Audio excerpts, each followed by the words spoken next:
Game Week 4 wildcard and free hits are being activated by thousands of FPL managers, and in today's video I'm going to talk about the best wildcard and free hit draft, why managers are actually doing it, and even if you're not activated the chip, trust me, this will be beneficial as we're going to talk about the next few game weeks and the key players that we have to target. So as always, if you look forward to today's video, make sure to drop a like in for 400 as always, and if you haven't already, make sure you do hit that subscribe button for daily fantasy content. Enough waffling. Let's get to today's video. So first up, I want to talk about a Game Week 4 free hit team because this requires less planning. For those that don't know, a free hit allows you to change your team completely with unlimited transfers within the budget that you have, and then your team will revert back to your previous squad in the next game week, in this case game week 5. So free hit is all about activating it. When you look at a group of fixtures, ask yourself, there's lots of teams that I don't have ownership in, and the teams that I do have ownership in have tricky fixtures. So all the stars have to align really for your team requiring a free hit. But I do think a Game Week 4 free hit needs to be considered because I think there are some great fixtures. So first up, when you're doing a free hit, unlike a wildcard, you are focusing on just one single game week, and that is it. You need to not look at anything else beyond that. So when we look at Game Week 4, I've highlighted those games that I think ownership is required in a free hit, and that's going to be Arsenal, players against Nottingham Forest. Lunchtime kickoff, Forest are going to have literally no time under Ange to prepare for this game. Ange is going to be playing a completely different style of football. While I don't necessarily know how this Forest team is going to look, I feel like it's a great time for Arsenal to play them because I just don't see how the transition of a low block like Nuno is playing to a high pressing system that Ange does is going to work against one of the best teams in the league. I think it's going to take time at Forest. So target buying Arsenal players. I think Crystal Palace at home against Sunderland. Now, there are problems at Palace. It looks like Ismaila Sarr is going to be out. We don't really have any update on Adam Wharton, whether he's going to be available. If you take them two key components out, alongside, of course, Eze leaving in the summer window, we might see a little bit of a disjointed Crystal Palace team. And of course, coming off the back of an international break with a lot of Palace players going off on their travels, it could be a little bit of a sticky game against Sunderland. But nonetheless, if you are going to activate your free hit, you got to go Crystal Palace, and a triple up is required. The other standout game for me is going to be Liverpool away against Burnley. Now again, Liverpool have got loads of international players, so we never know how they are going to react in an away game against Burnley, but you can't really ignore this game. And with something like Alexander Isak, where we know he's in training with Liverpool but only played limited minutes for Sweden, it might be the last opportunity to really have someone like a Hugo Ekitike and a Gakpo before we ask ourselves, are they now huge rotation risks? Outside of that, the reason why I haven't highlighted the other games is I think they're tough to predict. Bournemouth-Brighton, I don't mind a Bournemouth attacker, but I have no idea what way that game goes. Everton-Villa, once again, really difficult to predict what way that goes. Fulham, I like, but I'm not seeing enough goals from Fulham to suggest that that's a game where 3-4-0 for Fulham. Don't think that is the case, and difficult to know where those goals are going to come from. Newcastle versus Wolves, maybe one that I should have highlighted, but once again, with the changes that Newcastle have had with Vista coming in and Voldemada, or whatever his name is, we don't know exactly how that front line is going to operate going into this week. So got to tread carefully there. Who knows with West Ham Spurs? West Ham randomly won 3-0. Is that because Forest are terrible? Are West Ham back? Spurs, I think, are good for this fixture, but not enough to free hit them in. And once again, Chelsea against Brentford, maybe an opportunity to go against the João Pedro if you want to shake things up. The Sunday game, Man City versus Man United. I mean, we all think Man City probably do win this, but by what margin? And can we actually justify having two key players at those price points? So going into my free hit team for Game Week 4, I think Arsenal defensive coverage is really important. So we're going to go for rare between the sticks. I think we got the budget to do this. In terms of the back three, I've gone for Livramento, Lacroix and Munoz. Now, of course, if we do get the opportunity where there's a 5.5 million Arsenal defender, I don't mind if you want to replace that and go double Arsenal defence. But I don't mind the Newcastle fixture for Livramento. And I think if you are going to go Palace, you ain't going double attack. So I think you do have to go double defence and maybe hedge your bets on a Crystal Palace clean sheet. Lacroix, brilliant for defensive contributions. And Munoz probably will play at right wing at times in this particular fixture with the lack of attacking options Palace do have. So like that three, the big omissions, no Virgil van Dijk in there, that could be squeezed in, but I'm trying to put the money in the attacking areas. And of course, no investment in the likes of a Man City. But again, I don't rate them defensively personally. Moving into the midfielders, please do ignore the captaincy or Semenyo. That should be on Mo Salah, but if you want to go for Semenyo captain, I ain't judging. So we've got a midfield four of Mo Salah. Now, I've got to talk about this because I get it. People are frustrated about him not delivering in the last few weeks from an underlying perspective, but still takes a brave manager to not go for Mo Salah away against Burnley. I still think he's a lock in these free hit teams. Semenyo home against Brighton. I think whenever they're at home, Bournemouth, I do fancy them to score goals, and I think Semenyo is the pick of the bunch right now. I think he is the way I would go. Gakpo, again, I've spoken about this. I'm worried that his game time is going to be a problem once Isak is integrated into the team. So what a brilliant time to bring him in. Maybe last chance saloon for managers to get those Gakpo points. And then we're going to go for Harvey Barnes at home against Wolves. I do think with Gordon's suspension, he will be a starter on that left-hand side. And Wolves have been pretty ropey over the opening few weeks and a brilliant differential for someone like Barnes. Finally, front three, Mateta at home against Sunderland is just a lock, regardless of what we think about Crystal Palace injuries. Ekitike. Now, this is the big one here because there's a lot of money, 8.8 million to be invested in Ekitike, but I personally think he starts once again. Isak back in training for Liverpool, but I don't see a world where Isak starts over Ekitike. So I think you can have the opportunity to roll the dice one more time with Ekitike, get 75, 80 minutes in a brilliant fixture against Burnley, because this might be the last game week where Ekitike is a fantasy option. Finally, going for Gyökeres at 9 million against that Forest team who might be playing a different defensive high line. I think that's opportunities there for Gyökeres in that fixture. So that's how my free hit team would look like. Some honourable mentions. No Erling Haaland. Now, of course, I would love him in this team, but I also think Mo Salah is really important. So Haaland and Salah, very hard to squeeze in the rest of the team and be balanced. If you want to go for Erling Haaland, then my recommendation would be possibly taking out a Gyökeres, taking out Mo Salah, putting Haaland instead of Gyökeres, and then downgrading Mo Salah. You still got double Liverpool and Gakpo and Ekitike, so you hope that the attacker returns get spread out there, and then you have your Man City attack.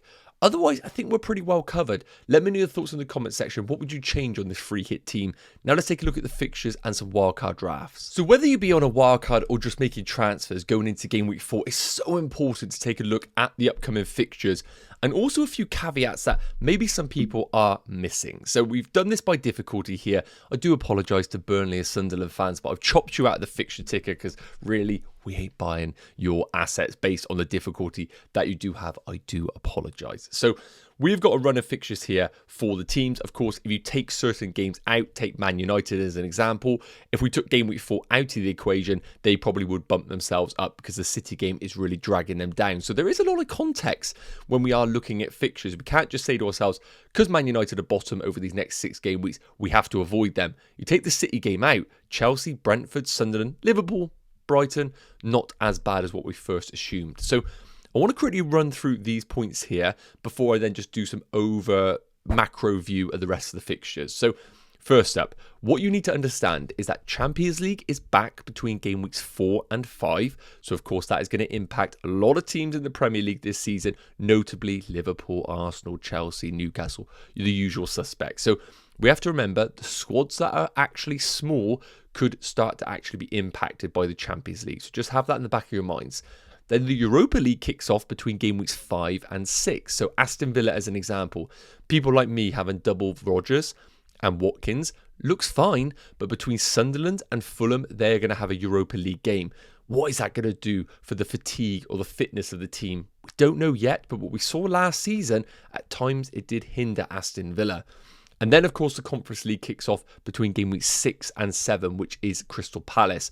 So you look at Crystal Palace, they got Liverpool, Conference League, and then Everton away. So for those that are piling into Crystal Palace, fine, but we spoke about it. Injury to Ismaila Sarr, injury possibly to Adam Wharton, already quite a small squad. What's going to happen when also the Conference League is chucked on top of that? Are we actually going to see these Crystal Palace players start to struggle with the congestion? Because even though the games are going to be quote-unquote easier for Palace, still think it's a competition that they want to win and one that they don't have the squad depth to play a B team like Chelsea done last season. So just be cautious if you are buying Palace as a long-term investment. Next up, Isak back in training. Now, I do not think he gets significant minutes in game week 4. However, we have to remember that Isak is going to be a starter for Liverpool. There's no way they break the transfer record and don't start him for Liverpool. He is going to be a starter similar to that of Florian Wirtz. So for game week 5 onwards, when I look at Liverpool's fixtures, Everton, Palace, Chelsea, Man United, Brentford, we got to have at least an idea of how can we get to Alexander Isak if he does become essential. Because remember, 10.4 million for him, Mo Salah currently 14.5. If Wirtz doesn't become the player that we were anticipating and everything starts to funnel through Alexander Isak, at 4 million cheaper, everybody's jumping on Isak.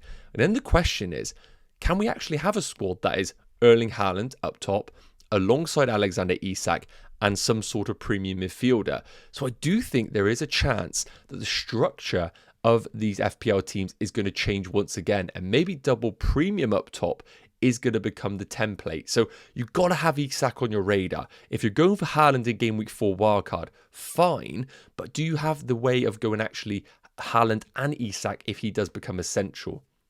Talking about essential, Arsenal for game week 7 onwards, you're going to want them. It's just going to happen. They have got great fixtures, West Ham, Fulham, Palace at home. But prior to that, Forest, Man City, Newcastle. So if you're wildcarded in game week 4, I don't love the idea of just completely leaving Arsenal out of your teams, because then you're going to need significant transfers in game week 7 to bring them back into your sides. I almost think if you're wildcarding, just get Arsenal in, suck it up over these fixtures, knowing that you've got them for the long term. And finally, Haaland for game week 6 onwards is one that is very hard to not have in your teams. When you look at Man City here, you can see they're in the middle. Man United this week is great, but then Arsenal away. Over those 2 game weeks, I think you can ignore Erling Haaland. But they're Burnley, Brentford, Everton, Villa. With the numbers that Haaland's putting up right now and the way that Pep has got this Man City team ticking, it looks like once again everything funnels through Erling Haaland. So how is your strategy getting to Haaland? Do you ignore him? Do you free hit him in game week 6 and say to yourself, that is the big fixture? Or are you maybe going for a strategy of Salah for the next 2 and then using him as a cash cow to bring in Erling Haaland? You've got to have this in your back of your mind. Even if you hate Erling Haaland, just please have some plan in place if you do want to go there in game week 6. So that's kind of an overarching theme. To be honest with you, I think talking about the wildcard now will cover off the rest of the fixtures and the key players. So let's take a look at a game week 4 wildcard. So if I was going to wildcard in game week 4, my team would look something like this. Now, please don't kill me in the comments section. Everybody is going to have a different way of building their game week 4 wildcard teams, and people are going to have more budget. My situation right now is that I only have 1 free transfer available. So once you get to game week 5, this wildcard team will only have 1 in the bank, which is probably the worst case scenario, but the most realistic way for us to build a wildcard team. So let me run through the picks firstly. In goal, I still think you go for Dubravka. I don't think rotating goalkeepers is the way to go, but controversially, I've put Raya between the sticks. I just think long-term, Arsenal defensively are going to be so far above and beyond every other team in this league that just going for someone like Raya long-term is just going to continually deliver you points. Kicking off with Forest, I do think there will be a clean sheet there. Yes, 5 and 6 doesn't look great, but after that, you know you've got a long-term keeper. Yes, there are cheaper options. Yes, I do think others can match Raya, but I think you want some Arsenal investment. And that's allowed us to go for a premium defender that isn't Gabriel, and we're going for Virgil van Dijk. Incredible for defensive contributions. The next 2 are really good. And what I love with Virgil van Dijk is, if we want to, we can keep him for the long term because the fixtures do allow it. I think that Liverpool are just going to continually be great. But what it does, it gives us a placeholder that if we need to sell Virgil van Dijk to another premium or to a 5.5, he is there in the team. I would be very cautious to have 5.5 million or 5 million as your most expensive defender, because I think there are great alternatives. Lacroix at 5.5 million. Now look, if you can go to Munoz, then I would go that. I do think he's the better pick, but Lacroix, brilliant for defensive contributions, offers threats on set pieces, and I do think Crystal Palace are just good defensively. Anderson, another great example of that. Brilliant for defensive contributions, great for the next 2 game weeks. While the fixtures then toughen, that actually improves him from a defensive contributions perspective. So even if you do have to roll him out, you know his floor is probably 3 points, which is great. Then we got Senesi, another basically copy and paste of Anderson, but with better fixtures. And we've gone for Rodon just because those Leeds fixtures are better than that of a Stave. You could go to a 4.5 as well, but I still think the 4 million offers some value in that Leeds defence. In terms of the midfielders, we've gone for Mo Salah as our premium. I'll talk about that in a minute. We've gone for Bruno Fernandes. I get it. You guys hate Bruno Fernandes. However, with the injury to Cole Palmer, to Bukayo Saka, to the likes of Wirtz not really hitting the ground running, I like the idea of keeping a placeholder in Bruno Fernandes to allow us to pivot to another player. If you've got Mo Salah and then Semenyo as your next most expensive, that is problems. I think you need to keep yourself invested in that price bracket. Then we got Semenyo at our 7.4 million range. I think he's great, alongside Paqueta, who's a penalty taker, creative in that West Ham team with good fixtures, and Dewsbury Hall at 5 million. I just don't think it's worth paying 1.5 million more for Ndiaye or Grealish, because I don't think the Everton fixtures are there, and I'd much rather just go cheaper for him as my pick. Yes, I prefer Anderson, but I have no idea what's happening now with Ange in charge, so maybe you are rolling the dice a little bit of Anderson. Then we got a front three of João Pedro, Mateta, and Gyökeres. I don't like the Gyökeres pick, but with Havertz's injury, getting someone at 9 million in that Arsenal attack, very hard to resist. And I think long term, he gives you a price point that is going to easily allow us to go to Alexander Isak if we need to go there. Very difficult to get there from a Mateta or a João Pedro, who I think from an ownership, you kind of have to go João Pedro and Mateta with the upcoming fixtures, and then probably a sell after maybe game week 7 as an example. So that's how the wildcard team looks. Now, I don't have Erling Haaland in here, but there is a plan to go for him in game week 6. Now, what I do like about this team is that we got all the price ranges covered off. As I said, I don't have Erling Haaland, but we're going to use Mo Salah as a cash cow if you want to get there. I personally don't like a Salah and Haaland wildcard team for game week 4. Long term, you're just going to move off one of them. It's just inevitable. And do I think Haaland with Man United and then Arsenal is justifiable to be in a game week 4 wildcard team? I don't personally. So what I like about this is we go to game week 5. You absolutely have to roll your transfer in game week 5 if you're wildcard in a game week 4. You got to give yourself some breathing space unless you were lucky enough or smart enough to already have a few transfers in the bank. If that's the case, congratulations, you have smashed it. But game week 6 is the real pivot week. This is the big turning point. If we look at the fixtures on the right hand side, this is why this week is huge. City at home against Burnley. Well, this wildcard team has no Man City whatsoever. Chelsea against Brighton. We got a bit of João Pedro, but what if Cole Palmer is back? Liverpool away against Palace. Tough fixture, while a lot of people will be invested in Liverpool. Arsenal away against Newcastle. We're tripled up on Arsenal, or doubled up on Arsenal. Is that a great fixture? Not really. And then we got some favourable games like Spurs against Wolves and Bournemouth away against Leeds and Forest at home against Sunderland, where wildcarders won't be going for Forest players, but what a brilliant opportunity in game week 6 to have them in. Now, the reason why I'm saying that is the way I've built this wildcard team, it allows you to do multiple things. If you want to, you could free hit in game week 6. This team doesn't have any of those key teams that I mentioned. So what you could do is go triple Man City. You could go Cole Palmer, João Pedro, Cucurella if you wanted to go Chelsea. I think it's a bit ropey. You could have triple Forest, whatever way Ange builds this team. You could have a Spurs attacker, maybe a Xavi Simons or Kolo Muani, and you could take out those Arsenal players and those key players from Liverpool if you don't want to go there. The other option, if you wanted to now start to shift your team, is take the money out of Mo Salah. So for example, we would take Mo Salah out of this team, and then when I look at this front line, I would have to ask myself, who is the expendable one? And when I look at Mateta, from game week 6 onwards, the fixtures are okay. When I look at João Pedro from game week 6 onwards, I say to myself, bit ropey. Let's say João Pedro is the one to be sacrificed. We have to bring in Erling Haaland in this team. It would look like this with 8.4 million in the bank. And with 8.4 million, it does open the opportunity to really go wherever we want to go. So as an example, let's just say Florian Wirtz does become an incredible option.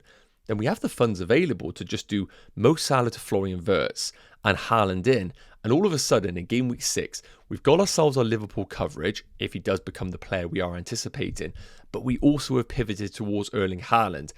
So what I like about this wildcard team is it gives you flexibility. It gives you an Erling Haaland transfer plan if you want to do so in game week 6 and bring him in for the long term. It allows your team to be geared towards a free hit in game week 6 because then game week 7 onwards, you've already got your Arsenal players in place. You've got those key players in. So for that reason, this is my game week 4 wildcard team. I'm tempted to hit the button, but I will let you know if I do so on a live stream because that will be a panic move. Let me know your thoughts in the comment section. I'll be interested to know. Yes, guys, okay, so that's going to wrap up today's video looking at those wildcard and free hit teams. And of course, if you haven't activated a chip or you're not planning to do so, it's still really important to understand what managers are doing so that you can react based on what future moves they are doing. I think it's always good to be in the know. If you did enjoy the video, please do consider dropping a like. And of course, if you're new around here, hitting that subscribe button. Tomorrow, I'll be doing my game week 4 team selection. And Saturday morning, I will, of course, be doing a deadline live stream. So it'll be great to see you on both of those. Have an amazing day. Take care. Any questions, put them in the comment section. And I'll see you in the next one. Cheers.